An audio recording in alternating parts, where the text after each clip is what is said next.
The confession landed like a physical blow.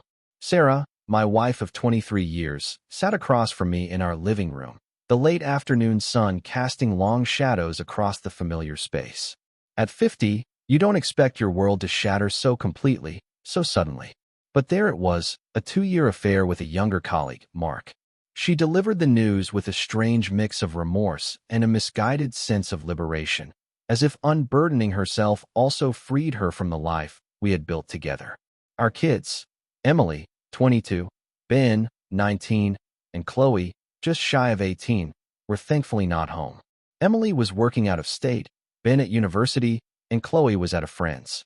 I'm grateful they didn't witness the raw unraveling of their father. I pleaded with Sarah, a broken man grasping at the remnants of our marriage, begging her to reconsider. But her words were firm, a rehearsed script about a loveless marriage and not wanting to waste any more time. My initial reaction was pure denial, a desperate attempt to rewind the clock. Please, no judgment for that moment of utter weakness. I sobbed, a deep, guttural sound that shook me to my core. Sarah patted my arm, offering hollow platitudes about finding someone better, treating me like a stray she'd found rather than the man she'd betrayed. Finally, a fragile composure settled over me. I stood, the remnants of tears still wet on my face, and told her to leave. The words surprised even me.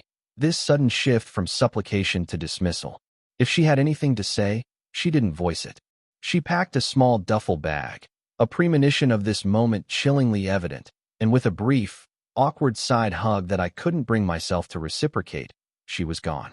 I stood there, a statue carved from grief, as the door clicked shut behind her. The hours that followed were a blur of tears and a profound sense of disorientation. Chloe's return jolted me slightly back to reality. My swollen eyes betrayed my anguish, and her innocent questions about her mother's whereabouts were like salt in an open wound. Telling her felt like making the nightmare tangible, and the fresh wave of tears that followed was both embarrassing and cathartic. Chloe, bless her heart, didn't hesitate. She called Emily and Ben, her voice tight with worry, urging them to come home. She also reached out to my brother, David, a steadfast bachelor who lived a distance away. Within hours, David was at my doorstep, a silent pillar of support. He understood my need to simply exist in the wreckage of my life for a few days, and he moved in, taking charge of the practicalities while I navigated the emotional abyss. A week has passed, and the kids are still here, a comforting presence in the hollowed-out house. We're all trying to piece together the fragments of our shattered family. The silence Sarah left behind is deafening, a constant reminder of the life we've lost. David's presence has been a lifeline. Even though he's not one for grand gestures, his quiet support has been invaluable, especially on mornings when the simple act of getting out of bed feels insurmountable. I've spoken to a lawyer, the cold reality of divorce proceedings now underway. I hadn't initiated the filing, a strange inertia holding me back, but last night, the reason for Sarah's silence became chillingly clear. Her call came late, the unexpected ring of my phone jarring the quiet of the evening. Her voice was thick with tears, a stark contrast to the detached pronouncements of a week ago. She asked about the kids, and I replied with a curtness I didn't know I possessed, trying to mask the lingering concern. Then, the dam broke. She sobbed, a raw, desperate sound that took me by surprise. Against my better judgment, the automatic question slipped out. Are you all right? Her answer was a torrent of despair. Mark, her lover, had refused to let her move in. The day she left, expecting a new beginning, he'd revealed his casual intentions, his desire for youthful freedom, a future that didn't include a 50-year-old woman with 3 grown children. Sarah, in his eyes, was a temporary distraction, not a life partner.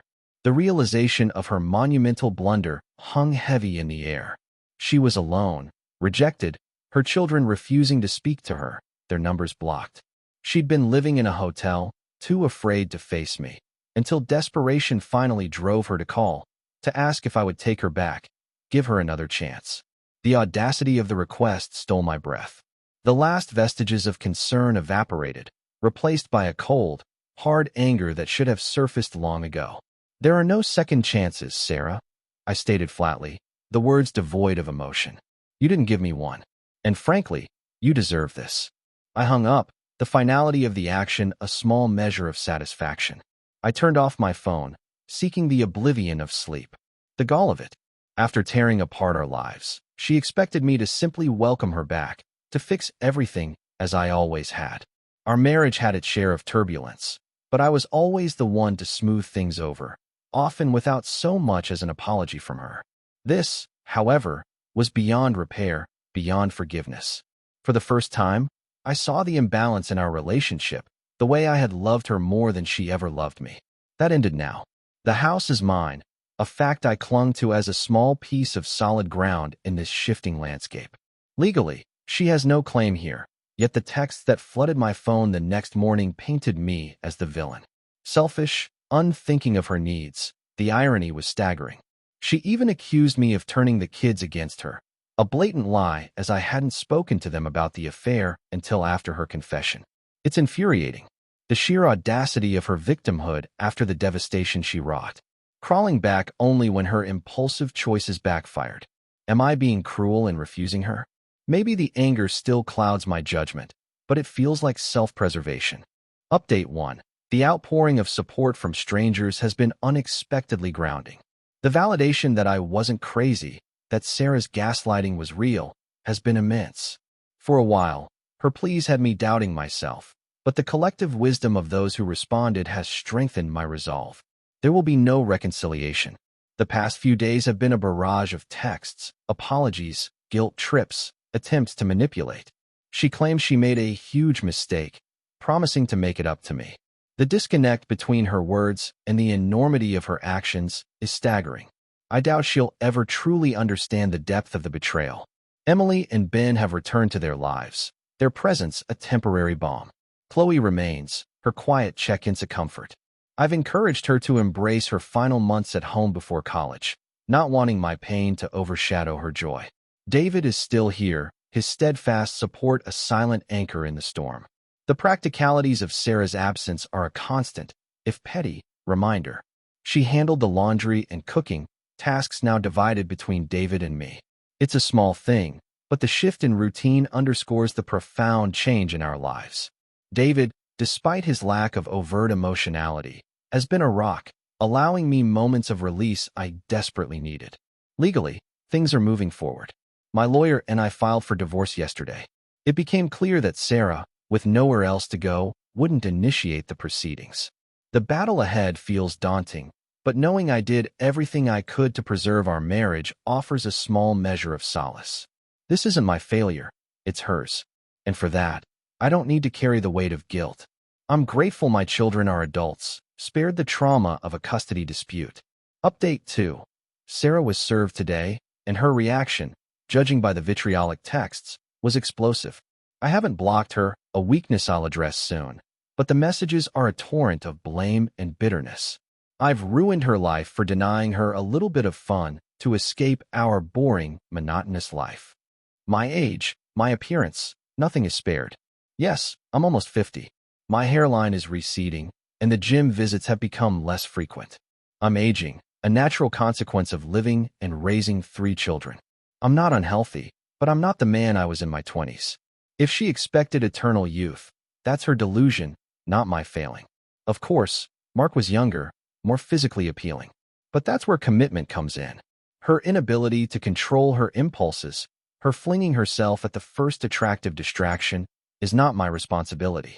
The pathetic attempts to shift blame, to portray her actions as excusable, are finally stripping away the last vestiges of the woman I thought I knew. The red flags I ignored for over 2 decades, fueled by love, are now glaringly obvious. The realization of the person she truly is stings, makes me feel foolish for my blindness. Even now, a deep, embarrassing ember of love flickers, the reason I haven't yet severed all ties. But I pray for the strength to do so soon, to escape the escalating madness. This isn't just cruelty, it's a bizarre, almost comical level of self-delusion. Update 3.